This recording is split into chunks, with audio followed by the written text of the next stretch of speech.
Hi mga ka-Negra, it's me, Negra Karen. I want to share konting experience and happenings. Kasi ang sarap pala sa pakiramdam yung nakagawa ka kahit simple lang. At ayun, binalik sa'yo ng bongga at hindi ka nakalimutan. Thank you po kay Miss Bicolana ako. Thank you so much. Kasi may pag-gift siya nasa amin, kasi may papackage siya sa family niya, is binigyan din kami ng kontito, pero super appreciated, kasi kahit hindi kami masyado magkakilala, is malit lang yung effort na ginawa ko, pero eto siya, thank you. Ayan, nag-share lang ako kasi nung November is may nag-request sa akin na pumunta sa puntod ng kanyang nanay or relatives.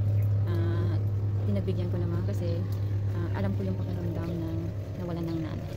Kaya eto siya, i-share ko po. Ayan, kasama ko dyan yung asawa ko. Siya na yung video. Iyan lang natin yung pangalan kasi for privacy din. Super bait niya, from Germany. Ang page niya po is Bicolana ako. Ayan. Alam ko kasi yung pakiramdam ng nawalan ng nanay. Ayan, good morning po. I want to say thank you kay Bicolana ako. Hi ate from Germany. Thank you po sa iyong gift. Ayan, unbox na natin. Unbox talaga. Ayan, wow. Thank you po. Ito pa. From Germany. Thank you po. Ang dami po. Maraming salamat po sa iyong pa-Christmas gift. Ayan, mga lollipop. Thank you po. Ang dami. Ayan.